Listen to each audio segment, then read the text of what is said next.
Isso aí, Paz do Senhor, Pastor Sebastião. Alô, ouvinte da nossa rádio Som Brasil FM e você que nos acompanha pelo Facebook. Paz do Senhor, boa noite a todos. Nesta oportunidade estamos recebendo aqui o pastor Sebastião, que vai ser nosso entrevistado dessa noite no quadro Meu Pastor Amado. Paz do Senhor, Pastor Sebastião. Tá ligado? Deixa eu ver. Paz do Senhor. Pastor Sebastião, é um prazer receber o senhor aqui.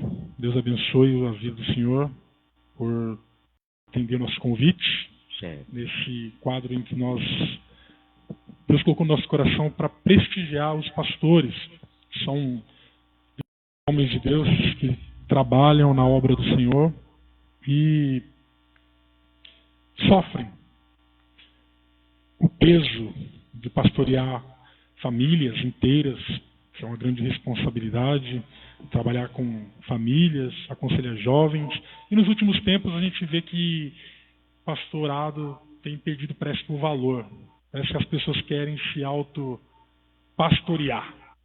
Mas o pastorado é bíblico, é uma ordenança bíblica, é uma chamada de Deus, e acredito eu que o pastor verdadeiramente chamado por Deus, ele tem algo em especial. Ele recebeu de Deus algo especial. E é para falar sobre esse algo especial e como que se chega lá, que eu estou trazendo os pastores aqui para a gente conversar. Já era bastante tempo que era para o senhor ter vindo, mas me acidentei, não deu para acontecer, mas dessa vez o senhor nos trouxe aqui. Muito obrigado por ter vindo. Pastor Sebastião, há quantos anos o senhor é pastor? Praticamente desde 28 de abril de 1985. Uma das coisas, meus irmãos, que eu gosto do pastor Sebastião é que ele vai conversando com a gente, ele vai dando data de tudo. Ele lembra de data de tudo. Ele sabe data, dia, mês e ano de tudo, endereço de tudo. É maravilhoso conversar com o senhor. Então, o senhor foi ordenado a pastor com quantos anos? Eu comecei fazendo o trabalho, a obra de Deus, desde abril de 1985, ainda solteiro, o que na época eu não queria, para assumir congregação. Assumir um trabalho que na época eu nem queria assumir, justamente por ser solteiro, sabendo que a responsabilidade era muito grande. No entanto, as pessoas daquela congregação no Jardim das Oliveiras fizeram questão de comunicar ao pastor do campo, na época da Igreja Evangélica Avivamento Bíblico, cuja sede fica na rua Dr. Macita Volaro, no Arthur Alvim. E com o pedido da congregação, então, eles acharam por bem, na ordenança, ordenando os irmãos a presbítero, e aí nesse dia eu acabei sendo também escolhido para ser consagrado, no caso, a presbítero. E eu até relutei, eu não queria, mas aí eu orei a Deus e pedi ao Senhor que me desse uma direção.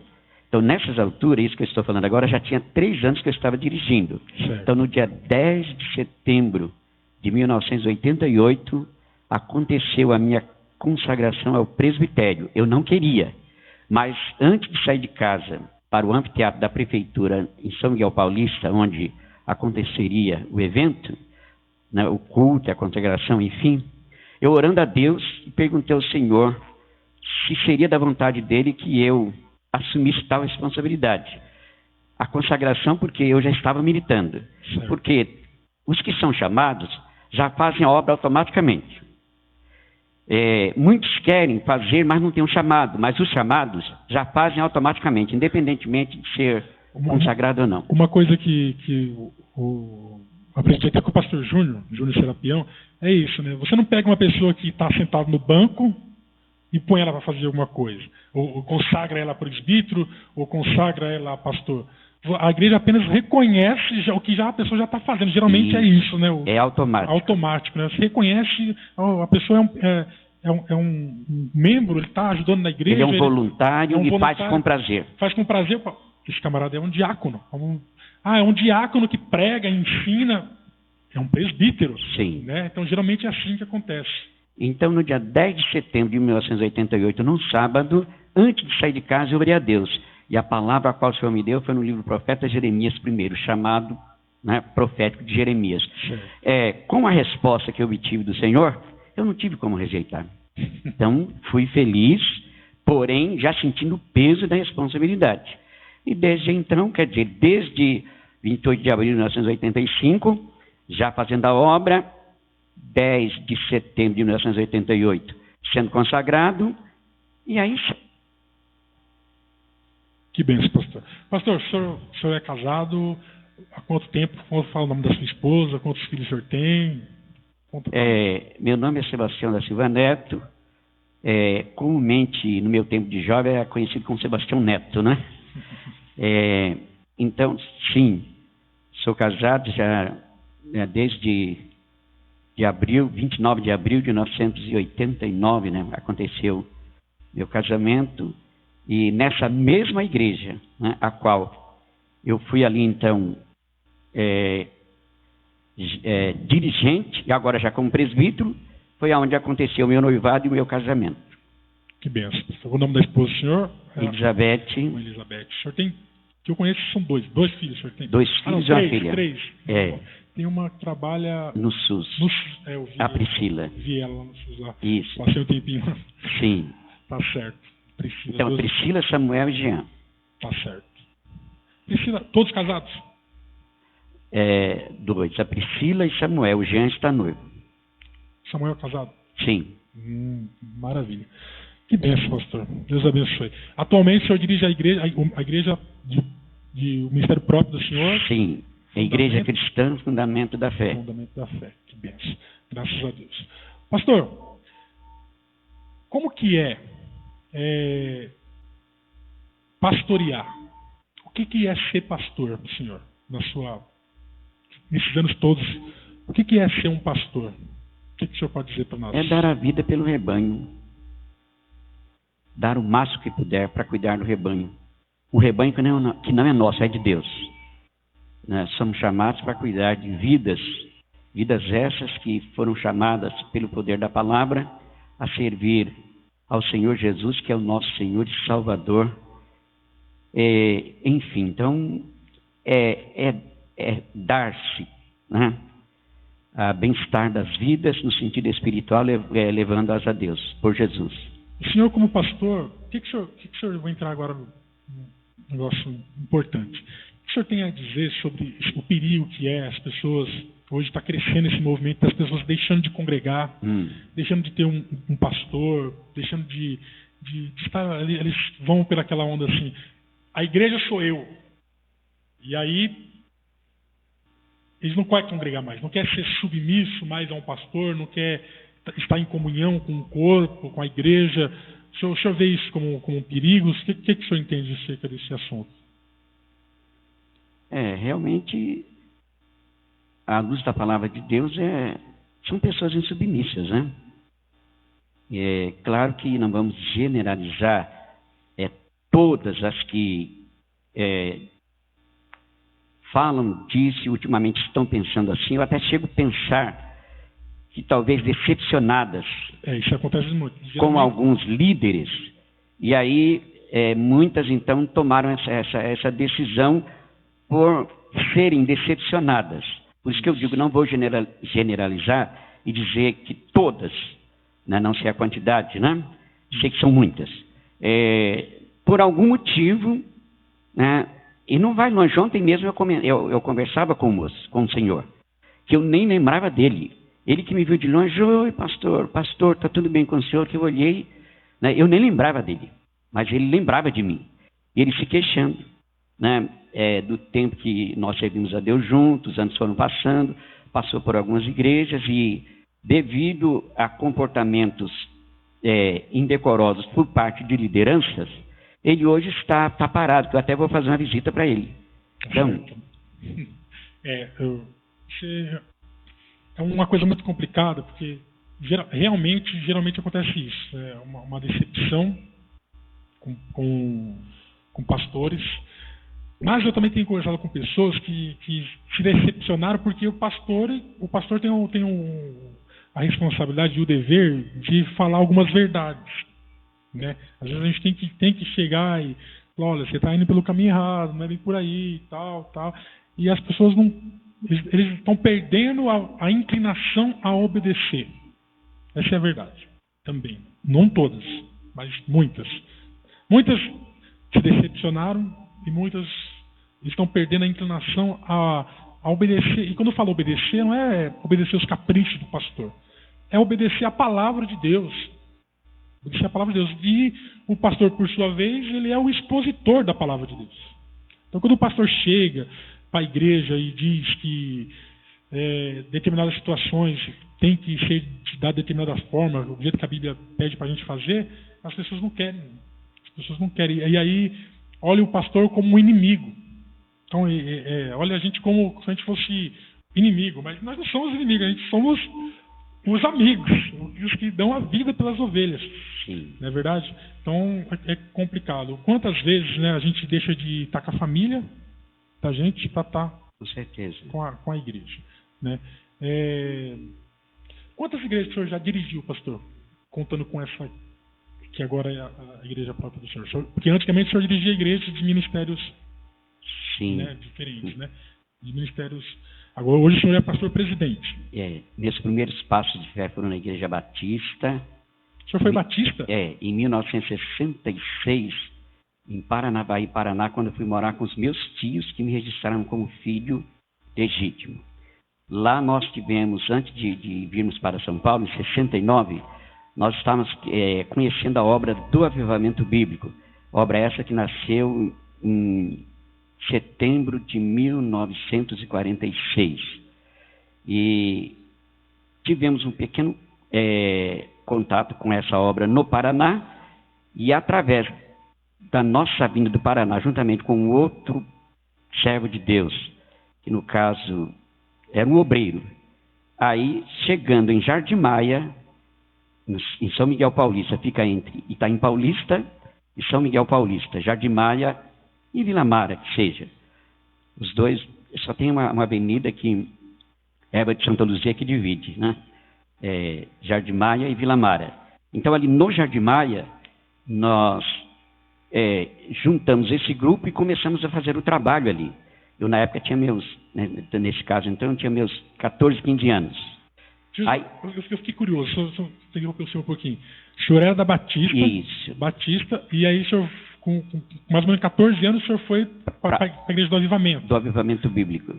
Na Igreja Batista, como é que foi essa transição? Porque o negócio dos dons, língua estranha, como é que foi para o senhor essa transição? Mas foi justamente o que me levou para a obra do Avivamento Bíblico, porque eu pude perceber neles algo vindo da parte de Deus, nesse caso, o trabalhar do Espírito Santo, que me fazia muito bem. E eu sentia falta na Igreja Batista. Que bom. Mesmo sem conhecer, você já sentia falta. Isso. Não que nós sejamos contra os irmãos batistas, nós amamos os irmãos batistas. Sim, com certeza. Né? Mas é que é uma transição... tanto que hoje também já tem, ou seja, desde 1959, pelo pouco que eu sei, foi quando começou a obra de avivamento nos batistas, né? Hoje, batistas, vamos dizer, avivalistas, né? Certo. Então, foi lá pelo sítio de 1959 que começou essa obra de avivamento no sentido do batismo com o Espírito Santo, falar em línguas. Isso foi em 1959 e começou então essa obra, foi da onde saiu então a Batista renovada, vamos dizer. Entendi, tem os batistas renovados, que benção. E deixa eu perguntar outra coisa para o senhor. Quando que o senhor veio para Mogi das Cruzes? 23 de março de 1991, no dia que a minha filha estava completando 1 ano de vida. O senhor foi morar de frente à minha casa, Camilo? Sim. Eu lembro. Isso. O dia que a sua filha completou 1 ano de vida? Isso, O senhor mudou no dia do nascimento da menina? Isso. Meu Deus. Correio, hein? Ela completou 31 anos, então tem 30 anos que eu estou em Jundiapeba. Certo. Aí, nessa época, o senhor já estava dirigindo... Sim. Não, nessa época, o senhor não dirigia ainda ICPB na época, ainda não? Não, porque eu cheguei Eu cheguei justamente 23 de março de 91, num sábado. A primeira igreja que eu visitei foi a Jesus Nazareno Te Chama. Hoje já nem existe. Depois visitei o Tabernáculo da Mensagem, o Tabernáculo da Fé, o Tabernáculo Branco. Né? Por 2 vezes eu e minha esposa visitamos lá. E aí depois foi que eu, procurando por ali um terreno para comprar, porque eu tinha ido visitar uma igreja coreana em Itaquaquecetuba. E eles me perguntaram se eu poderia procurar um terreno em Jundiapeba, muito embora nos vemos naquele dia, mas eles já interessaram. Mas aí percebemos que para a gente não seria o ideal, porque percebemos também que eles, por exemplo, eles não eram renovados no sentido do batismo com o Espírito Santo, falar em línguas. Então, achamos por bem descartar essa ideia, mas mesmo assim ainda foi procurar um terreno. Foi quando eu conheci a saudosa Manaí Barbosa, irmã do pastor Tony Santos. Tony Santos. Isso. E aí quando eu falei para ela, se ela não sabia ali de um terreno para vender, que nós estávamos pretendendo comprar para futuramente construir uma igreja, ela falou, mas aqui já é uma igreja. Assim, na simplicidade dela, eu falei, uma igreja? Aqui é da Pentecostal. Eu falei, da Pentecostal? Mas tem tanta igreja pentecostal. Mas aí, interessante que aquele salãozinho ali, acredito que não tinha um outro mais sofrido do que aquele salãozinho, olhando assim a olho nu.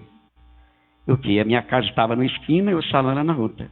E, dentro do terreno dela, lá, a casa e o salãozinho. Certo. Muito judiado. Ainda pensei bem. E justamente o dia que eu visitei lá foi no 2º domingo de maio de 91, no Dia das Mães. Que benção. E aí eu falei com a minha esposa, eu falei, está vendo esse trabalho aqui? Olha, acredito que em Jundiapeba não deve ter um trabalho mais sofrido que esse. Nós já andamos tanto atrás de igreja, fomos até Itaquaquecetuba, e eu ouvi a voz de Deus dizendo que o meu lugar é aqui. Nós corremos tanto e, no entanto, a nossa casa está na esquina, que no caso é Pedro Paulo dos Santos, esquina com a Gâmbia, com a rua Gâmbia. E o salãozinho estava, nesse caso, que a rua deve ser a Manuel. Eu não sei, não tenho nem ideia. Né? E aí eu falei para ele, então, Deus nos quer nessa obra. Que eu acho que não tinha 15 pessoas, acho que umas 10 pessoas. E nós iniciamos ali. E eu trabalhava onde? Eu trabalhava em 2 serviços. Eu trabalhava de segunda a sexta no conglomerado do Banco Itaú, na estação Conceição do metrô. E trabalhava sábado, domingo e feriado, lá na estrada do Itapecerica, 1935, na AABB. Então, meu nome era Trabalho, né? O sobrenome era Hora Extra. O senhor trabalhava com o quê? Eu trabalhava de auxiliar de escritório no Itaú e trabalhava de garçom na Associação Atlética do Banco do Brasil, lá justamente na Vila das Belezas, lá na estrada do Itapecerica, 1935. E já morando aqui em Jundiapeba. E sem tempo nenhum, mas eu fui nomeado como dirigente, mal cheguei, já fui nomeado como dirigente ali da congregação da ICPB, um ponto de pregação da ICPB, que era ligado à sede em Quatinga. A sede era em Quatinga? Em Quatinga. Entendi. Era ali, naquela rua da casa do senhor? Porque eu lembro que eu fui uma vez numa igreja que o senhor dirigia, da ICPB, numa vez que a Sandrinha foi cantar, eu era criança ainda, e foi dar um congresso, a Sandrinha foi. Isso, não ali.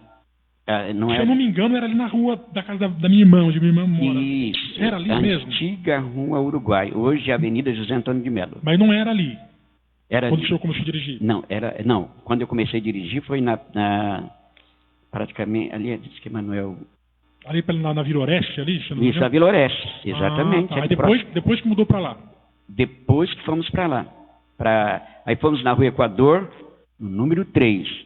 Um salãozinho que, na verdade, não cabia nem o carro do irmão, porque depois que saímos de lá, para ele colocar o carro, ele teve que quebrar a parede para poder... Era um Opala, né? Para poder guardar o carro. Então, era bem pequeno, mas Mas foi dali que Deus foi nos abençoando, e dali mudamos para onde a Sandrinha, você conheceu a Sandrinha. Entendi. Que benção, que Né? benção. O senhor pastoreou quanto tempo a FTV? Quantos anos? O senhor lembra? 10 anos, 10 de anos. 23 de março de 91 a 23 de março de 2001. 10 anos fechado. Vou perguntar para o senhor agora uma pergunta difícil. Nesses... Quantos anos pastoreando? Ao todo, eu fecho nos 35 anos. 35 anos de pastoreio. É muito tempo, é a minha idade. Né? Minha idade, eu tenho 24. Sim. 24. Quem 30... dera se eu tivesse 30. Eu tenho 34, quem dera se eu tivesse 24 de novo. 34 anos dirigindo a igreja. Deixa eu perguntar, o senhor tem algum arrependimento, alguma coisa que o senhor já fez, ou que o senhor viu acontecer dentro da igreja? Puxa vida, isso não devia ter acontecido. Não, até então, porque tudo faz parte da obra, do ministério, então, são experiências. E quem tem o chamado, tem graça de Deus para superar tudo e ficar firme, dando glória a Deus e aleluia. Que benção, graças a Deus. Outra pergunta clássica. Essas perguntas são clássicas, eu vou fazendo para todos os pastores. Uhum. Todos, na verdade, eu tinha vários na lista, certo. Mas eu comecei, entrevistei o Marquinhos, aí me acidentei, não deu para fazer nada mais. Mas essas perguntas já estão, todos os pastores vão responder. Qual foi o caso mais difícil que o senhor já pegou como pastor? Puxa vida, agora encardiu, como diz o outro. Que deu trabalho. O senhor pode contar para nós um caso que o senhor falou? Aqui foi difícil.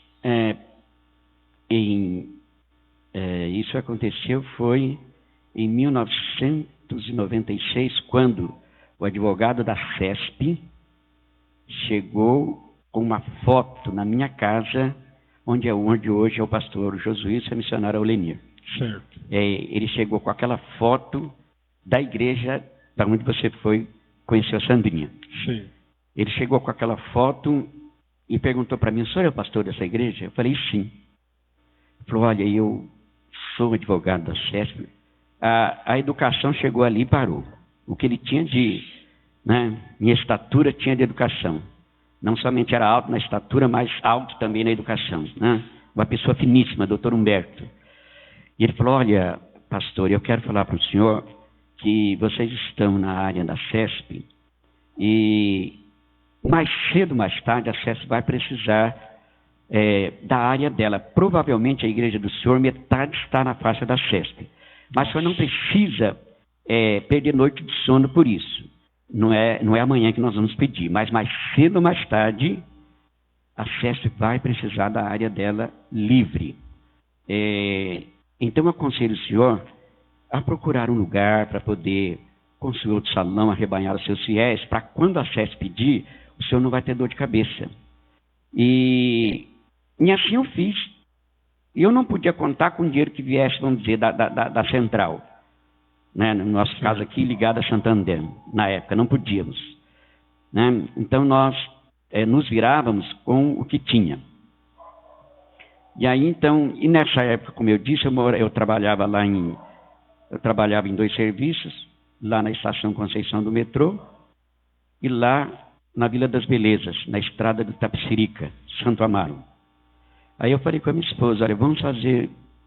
Falei: está ficando muito difícil para mim aqui, eu vou vender nossa casa e nós vamos para Santo Amaro. Mas nisso que eu comentei isso com a minha esposa, Deus enviou 2 servos de Deus, de igreja diferente, dias diferentes, e pregou dizendo: aqui tem Jonas.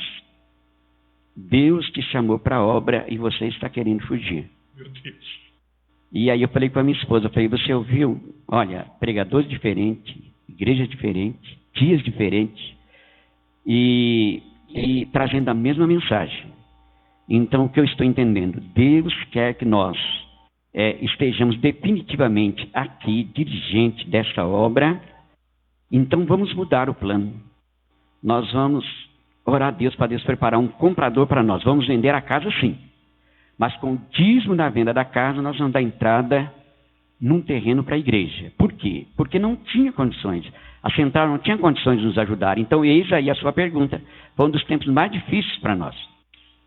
caso o senhor entrou no assunto que hoje eu posso falar, Uhum. eu acho que agora o senhor também pode, porque o senhor Sim. também é pastor-presidente, Sim.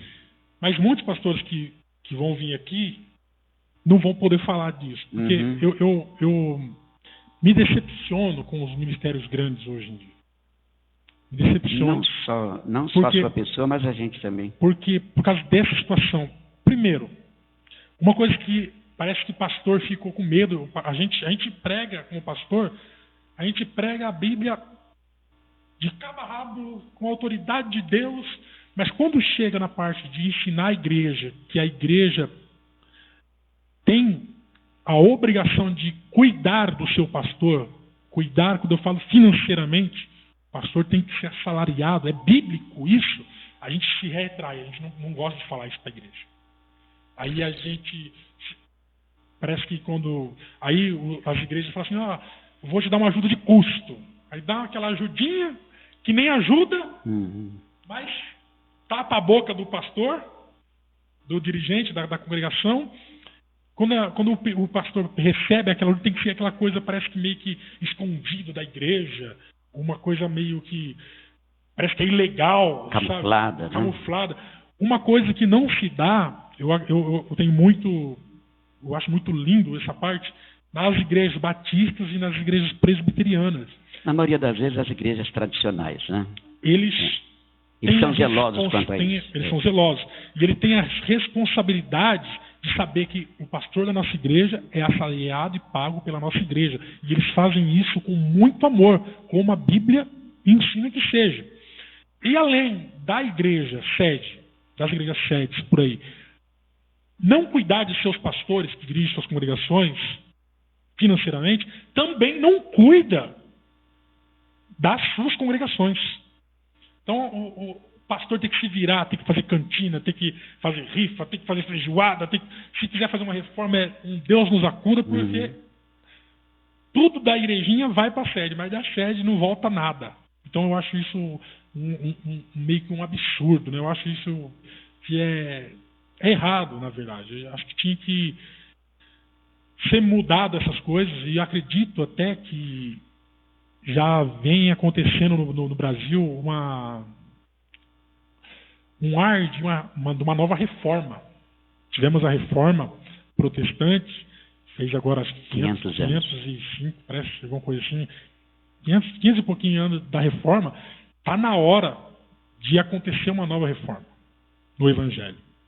Não só na parte de cuidar de finanças, mas na parte doutrinária, na parte de dons. Surgiu muitos dons por aí que... Então, se você olha para a história da igreja, você vê que em diversos momentos a igreja teve que parar e fazer concílios para assembleias, né? Para poder regularizar a situação, mudar algumas coisas, e eu acho que está na hora de acontecer isso, de novo, até mesmo pela mensagem que estamos pregando. Eu participei de um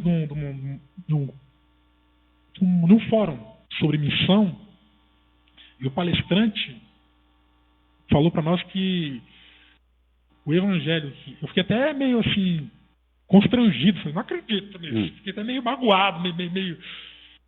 Ele falou que, na visão do mundo, dos países que são cristãos há muito mais tempo, pra você ver, o Brasil tem 500 e poucos anos, a Reforma tem 500 e poucos anos. Quando o Brasil foi descoberto, o evangelho já era pregado no mundo há muito tempo. Tem países que são muito mais experientes no evangelho do que nós. E o brasileiro costuma aspirar que é os amigos de Deus, mas tem gente aí fora que conhece mais do evangelho do que o brasileiro. Então esses países, eles, nos fóruns deles, eles estão olhando o Brasil, colocando o Brasil no mapa de país que precisa ser reevangelizado.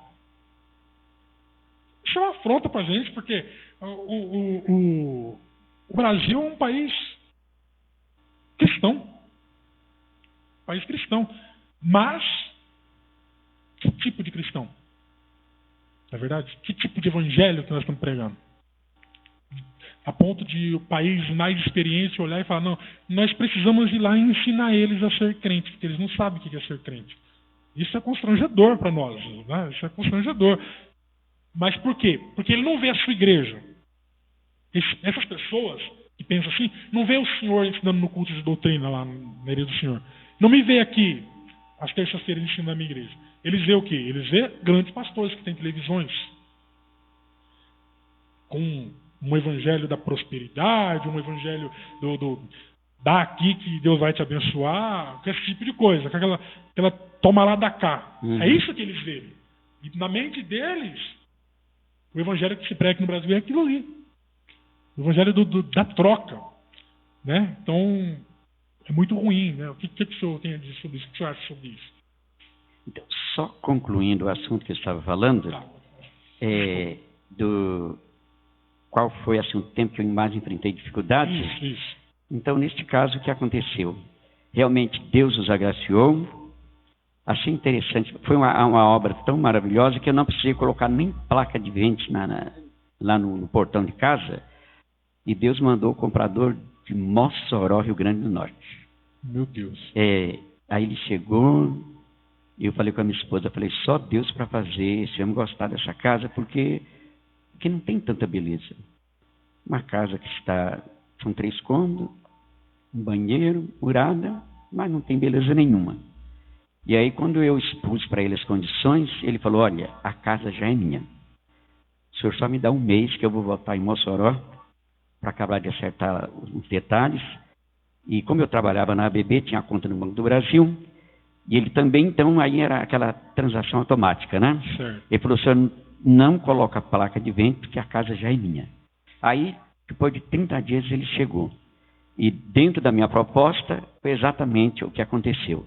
Aí, fechamos o negócio, e com o dízimo da venda da casa, eu dei entrada no terreno onde é hoje a antiga ICPB, que hoje é ICPI. Está na Rua Equador, número 454, em Jundiapeba. Que benção. Onde hoje a igreja onde é atual. a sede. Que benção. Que a sede antigamente era em Quatinga. Então o senhor não chegou a congregar em Quatinga? Não. Não. Não. Tá. Não. Tá certo. E aí, qual é a próxima pergunta mesmo que você falou? Estou falando sobre a questão do evangelho. O senhor acha que tem muita diferença? Vou simplificar a pergunta aqui, sobre o assunto que eu estava falando. Da época que o senhor começou a pregar, pastorear, para hoje, o senhor acha que tem muita diferença? Precisou mudar muita coisa? Mudou muita coisa? Mudou muita coisa, inclusive no sentido benéfico, os meios de comunicação. Porque hoje, através da internet, do rádio, televisão, então o Evangelho ele está sendo pregado de uma forma muito gloriosa. Agora, quanto a esse assunto que você comentou, eu olho também, porque o nosso Brasil é quase um continente. Isso. Nosso Brasil ele é imenso, né? Gigante pela própria natureza, né? Então, e aí, com uma chegada de missionários, inclusive os Estados Unidos da América, muito tem contribuído para isso, então o trabalho foi crescendo e automaticamente surgindo aí novas denominações. Por exemplo, nós temos agora, vamos falar de 77 para cá, né? Neopentecostal, né? Isso. Em 1977 começava então a Igreja Universal. Em 1980, da Universal saiu a Igreja da Graça. Da Graça. Né? E por aí. Da Graça saiu a Igreja Plenitude do Trono de Deus, que é do Agenor Duque. Agenor Duque. Saiu deles também. Já em 98 saiu a Mundial do Poder de Deus, Aldemiro, Santiago. Isso. Né? E então vem, né? Mas eu particularmente, eu até louvo a Deus pelas boas novas do Evangelho que está sendo pregado. Aí lembrei de Paulo. Importa que o Evangelho seja pregado. E naquele dia também não haverá desculpa para as pessoas falarem que nunca teve a oportunidade de ouvir o Evangelho. Tanto é que hoje a gente ouve testemunho de pessoas dentro do país, dentro do nosso estado de São Paulo, em todo o país, fora do país, fronteiras e mundo afora. E agora, no assunto que você me perguntou, fica até difícil de se comentar sobre isso, porque na medida que as pessoas vão ouvindo, elas vão tomando conhecimento, então elas vão frequentar tal igreja, tal denominação. Particularmente, cada um de nós somos membros do corpo de Cristo, né? E formamos a igreja que o cabeça é Cristo. Mas essas divergências em questão de ministérios, de igreja, sempre teve e sempre haverá. Agora, cabe a cada um, por exemplo, se está numa determinada igreja, como no nosso comentário, e de repente a gente se depara com muitas coisas que nos chateiam. E aí a pessoa então ela tem liberdade de escolha. E aí ela então vai procurar orar a Deus, procurar um lugar onde ela se sinta melhor. E agora, quanto a esse crescimento de igreja em si, eu vejo uma forma benéfica. Tá certo. Né? Na parte doutrinária, como é que o senhor continua ainda pregando as mesmas coisas? Vou apertar o senhor um pouquinho. Continuo. As mesmas coisas que o senhor pregava quando o senhor começou. Porém, pedindo ao Espírito Santo que me dê graça e autoridade para falar com as pessoas, não como sendo dono deles, não como tendo domínio sobre eles, mas pelo Espírito Santo, né, através da palavra, inspirada pelo próprio Espírito Santo, as pessoas, então, eu vou falar das que fazem parte do rebanho a qual o Senhor Jesus confiou a mim, né? Então, ali procuro com muito amor e carinho explicar, mas, acima de tudo, eu, a minha esposa e minha família vivermos isso, para que, pregando para as pessoas, elas possam nos olhar e ver como espelho, à luz da palavra. Então, eu ainda continuo sendo zeloso quanto à questão doutrinária, inclusive abarcando usos e costumes, mas não impondo. Entendi. Não intimando as pessoas, mas com muito amor e carinho e zelo. E repito, aí o que acontece? As pessoas, elas vão chegando, aquelas que sentirem-se bem em nosso meio, vão ficar, as que não se sentirem bem vão procurar um outro lugar, sim, sem constrangimento nenhum. Afinal de contas, o livre-arbítrio, né? Nosso país é um país laico, liberdade de expressão, liberdade de escolha, liberdade de imprensa e por aí vai. Tá certo. Alguma vez o senhor pensou em parar de pastorear? Não penso, não. Até quando o Senhor me dê graça, eu estiver com saúde. Já pensou no passado por algum motivo? Não vou pastorear mais, não vou... Já pensou? Bom, nesse caso, eu cheguei uma vez a falar com Deus, que eu, por exemplo, justamente quando eu vim do Itaim Paulista, do Jardim das Oliveiras para cá, eu disse a Deus que eu iria pastorear sim. Eu iria pastorear a minha vida e a vida da minha família. Certo. Que eu não queria mais responsabilidade, porque afinal de contas é muita responsabilidade. É sério, servir a Deus é coisa séria. E devido, muitas vezes, à insubmissão das pessoas, mas quanto mais a gente foge da responsabilidade, mais ela nos chama. É verdade. Verdade. E agora, tem planos para abrir outras congregações? Ou não? Por enquanto, só lá. Plano a gente tem, mas, como eu digo, hoje também nós estamos enfrentando uma dificuldade, porque o pastor... Inclusive, muitos até já pediram. Olha, eu vou alugar salão em tal lugar, e lá eu vou fazer o trabalho, o senhor me autoriza. E eu disse, olha, eu não posso dizer a vocês que eu vou autorizar, e nem também apoiar, porque nós não temos condições para isso. Agora, se vocês querem abrir o trabalho, vocês podem abrir. Mas eu... prometer que vou arcar com a responsabilidade, no sentido de arcar com o aluguel do salão, arcar com tudo que precisa dentro de vamos falar de um salão, Eu não vou ter condições. Então, eis o motivo porque não tem como. Porque também eu seria hipócrita se eu dissesse, vai lá e depois tirar o corpo fora e deixar as pessoas em situações delicadas. Verdade. Verdade. Bom, eu trouxe o senhor aqui, pedi para o senhor vir, porque a gente gosta de homenagear. Isso aqui é uma homenagem ao senhor, porque tem pastores que estão começando, que estão escrevendo a sua história. Tem pastores que já estão bem na metade do caminho, que é o caso do senhor, que já fez muito pela igreja. Eu congreguei na CPB, igreja que o senhor pastoreou, que o senhor trabalhou. Sim. Então, ali praticamente desde aqui em Mogi das Cruzes, desde a compra de terreno, documentação, o andamento para a construção, inclusive eu lembro perfeitamente que no dia 19 de abril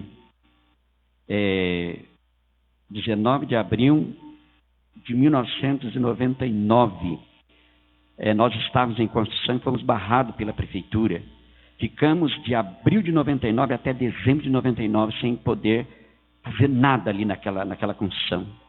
Nos deu muito trabalho, porém Deus provou que Ele estava conosco, e quando nós somos provados é porque Deus quer que sejamos aprovados. É verdade. E aí retomamos a construção em janeiro de 2000, 8 meses depois estávamos inaugurando então ali a sede da Igreja de Cristo Pentecostal no Brasil, em Mogi das Cruzes, nos dias 12 e 13 de agosto. Inclusive, a primeira escola dominical, no dia 13 de agosto de 2000, estávamos com 153 alunos. Nossa, é uma bênção.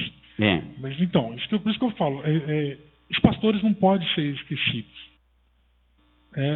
Foi um grande trabalho. Eu sei que a gente não faz nada sozinho, mas sempre tem que ter o cabeça. E ali compramos aquele terreno e lutamos por comprar o terreno dos fundos. E conseguimos. Justamente no futuro pensando na obra social. Então a ICPB, que não tinha propriedade nenhuma na época, né, Deus agraciou, conseguimos ali não somente comprar o terreno, construir o templo, e já tendo um terreno de sobra nos fundos para ajudar aí na obra, o que está até hoje, né? Graças a Deus. Que benção. Graças a Deus.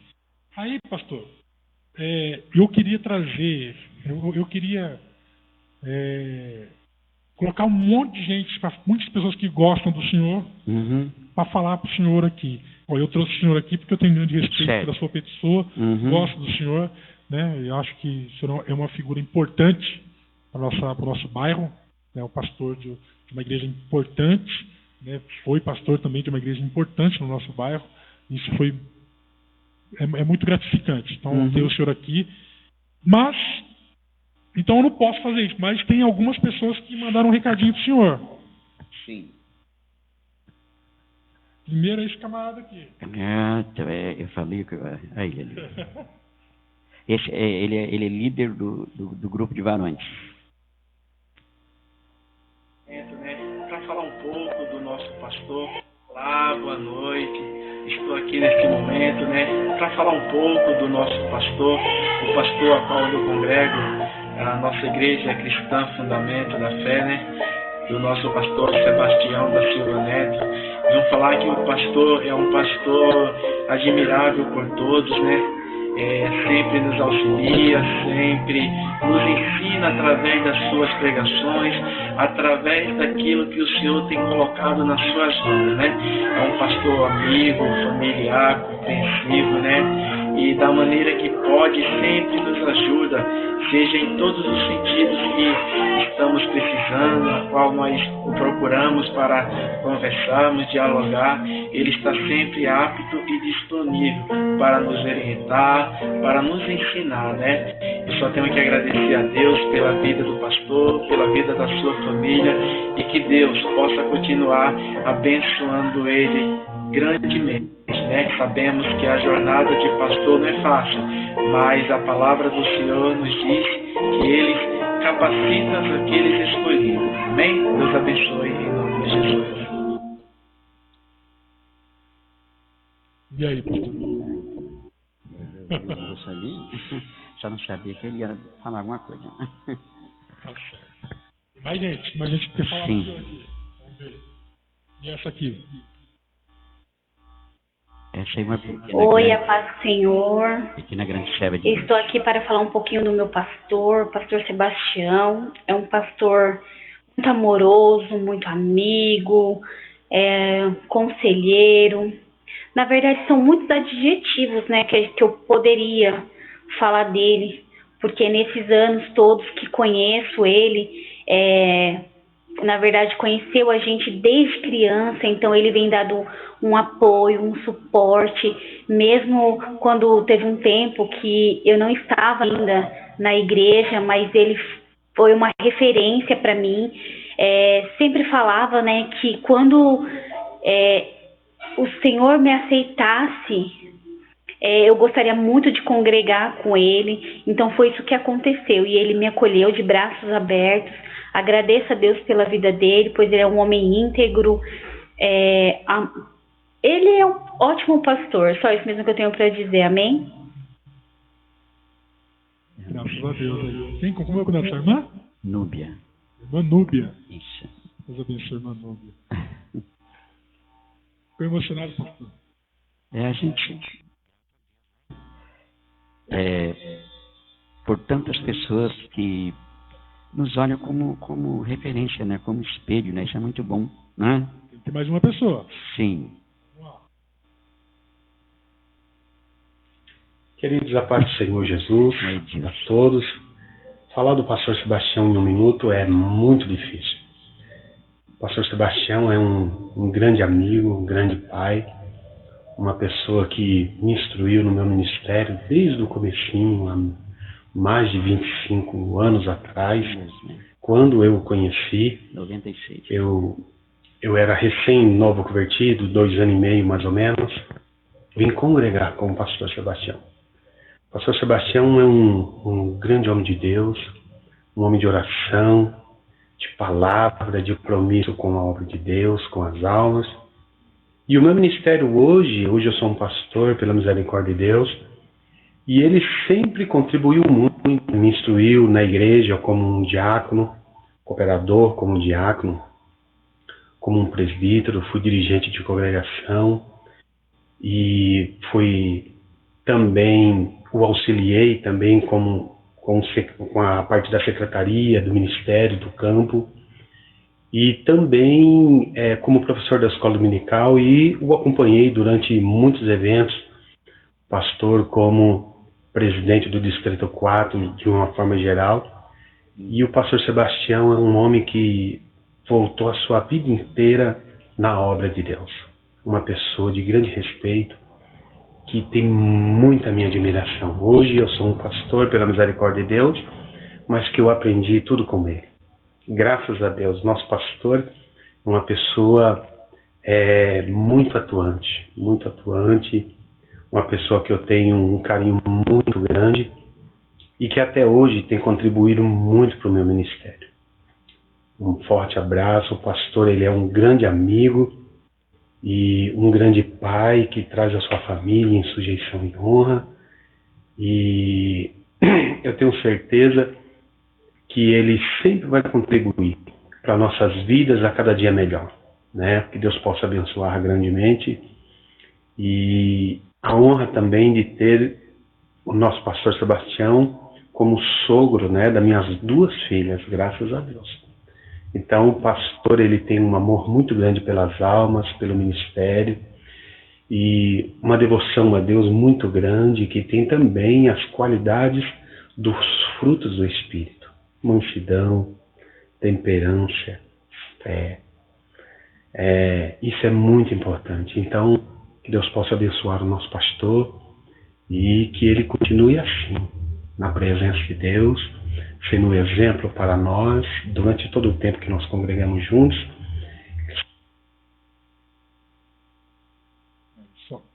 Acho que o vídeo dele cortou, mas foi tudo que ele mandou.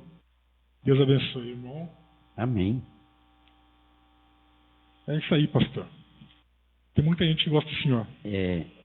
Graças a Deus por isso, né? Graças a Deus. Deus abençoe. Então ele falou uma coisa, o senhor é sogro das 2 filhas dele. Então são 2 irmãos casados com 2 irmãs. Isso, São o meu filho Jean vai casar agora no mês de setembro. Ah, tá. É. Eu também sou casado. Eu e meu irmão somos casados com 2 irmãs. É. Uma vez veio um pregador lá da África, não sei se eu conheci o Titian. Lá na igreja do pastor Carlinhos, no Ministério de São Miguel. Isso. A gente se tornou muito amigo. E eu conversando com ele, aí apresentei minha esposa, apresentei meu irmão, ele veio pregar na nossa igreja aqui. Aí na hora de levar eles embora, foi eu, minha esposa, meu irmão e a minha esposa dele. Sim. A gente conversando no meio do caminho, aí quando falamos que nós era 2 irmãos casados com 2 irmãs, ele ficou bravo. Não, mas não pode. Falei, como assim não pode? Não, aí ele apontou pro meu irmão, porque eu casei primeiro. Certo. Ele apontou, falou, quando você casou com a sua esposa, a sua cunhada se tornou sua irmã. Então, se tornou irmã do seu irmão também. Então não pode casar com ela. Na cultura deles lá, né? Eu falei, não, aqui não é assim não, aqui tá liberado. Mas, é assim, Pastor Sebastião, muito obrigado por ter vindo. Eu prometi pro seu filho que ia te liberar 8 horas. Sim. Muito obrigado, já são 8 horas. Muito obrigado por ter vindo. Pastor, quem quiser conhecer a congregação do senhor, como é que faz? Aonde que vai? Nós estamos na Avenida José Antônio de Melo, número 267, esquina com a Rua Equador, Jundiapeba, ali próximo ao antigo posto de saúde, né? E também bem próximo ali à rotatória. Amém. A próxima Coca. Certo. Os nossos cultos lá acontecem à noite, sempre nas terças, quintas, sábados e domingos às 19 horas. E pelas manhãs, terças, quintas, sábado e domingo, das 9 às 10 também nós temos reunião. Que bênção. Amém. Deus abençoe o senhor. Tá certo? Essa entrevista com o pastor vai ficar, quem ouviu pela rádio, ouviu. E eu quero aproveitar, se me permitir, convidando pessoas que estão agora nos ouvindo, acontecerá agora nos dias 23, 24, sexta e sábado agora do mês de julho, a festividade do Grupo das Irmãs, comumente chamado como ciclo de oração, e com encerramento no domingo pela manhã, com a palestra que uma irmã a serva de Deus estará ministrando também, nesse final do mês agora de julho. Então, fica um convite àqueles que estejam nos ouvindo e queiram participar. Então, sexta, dia 23, sábado, dia 23, às 19 horas, e o encerramento no domingo pela manhã, a partir das 9 horas da manhã. Amém. Deus abençoe. Outra coisa que eu estava falando, essa entrevista, quem ouviu pela rádio, ouviu, vai ficar no Facebook, mas no Facebook daqui a pouquinho ele se perde, fica difícil de encontrar, mas nós vamos estar pegando ela e colocando no YouTube. Então tem o nosso canal no YouTube, ela vai estar lá também no YouTube, tá? Nós temos nossa rádio é uma web rádio, você pode procurar pela rádio Som Brasil na Play Store. Procura lá na Play Store, você vai baixar lá para o irmão Samuel, ele vai baixar lá. Temos Som Brasil, Play Store, eu acho que eu mandei até o link para ele. Os irmãos, se quiser ouvir, às vezes a irmã está lavando dentro da casa, está no serviço, coloca um fone, quer ouvir um louvor, 24 horas louvor e palavra, tá bom? A rádio 100% evangélica, tá bom? Nos ajude lá, peça louvor, tem o link lá do WhatsApp, pode pedir hino, pode mandar mensagem, vai ser um prazer, tá bom? E quem for assistir pelo YouTube, nos ajude lá, se inscreve lá no nosso canal, nos ajude a crescer, para a gente poder dar espaço, pastor, para os homens de Deus, os homens e mulheres de Deus, anônimos, igual a gente, entendeu? E fazemos o serviço tanto quanto os famosos fazem, sim, mas hoje só quem é famoso tem visibilidade, ou voz para poder falar alguma coisa, ou quem faz escândalo, quem faz coisa errada, fica conhecido. E as pessoas de bem, e as pessoas que trabalham, que deram sua vida pela igreja, também precisam ficar conhecidos, também precisam compartilhar suas experiências. Então, nosso canal é para isso, para poder pegar pessoas comuns, como nós, que são cheias de Deus e que tem com certeza muita coisa para passar. sim, Tá certo? Eu queria encerrar nesse último momento, falando para o senhor tem uma palavra pastoral para deixar para os nossos ouvintes e para o nosso público. Uma coisa... Eu quero agradecer aqui a oportunidade de estar aqui falando, né, da experiência no ministério, esses longos anos que estamos na presença do Senhor. Eu quero, assim, usar as palavras do apóstolo Paulo: me importa combater o bom combate, acabar a carreira e guardar a fé. Até aqui tem nos ajudado o Senhor. E sou grato a Deus por estar nesse tempinho aqui que nos foi dado, de falar umas poucas experiências, e ao mesmo tempo agradecendo também, inclusive, quero agradecer aqui ao Fernando, a Núbia, pastor Edilson, e todos quantos estejam nos ouvindo, que foi um prazer, e que Deus em Cristo Jesus possa abençoar as nossas vidas e crescermos mais até chegarmos à estatura de varão perfeito. Obrigado. Amém. Deus abençoe. Obrigado a você que vai assistir, que está assistindo. Obrigado pela audiência. Você fica agora, quem está ouvindo pela rádio, com a nossa programação local, tá certo? E você que está assistindo pelo Facebook, Deus abençoe a sua vida. Deus abençoe. Até mais.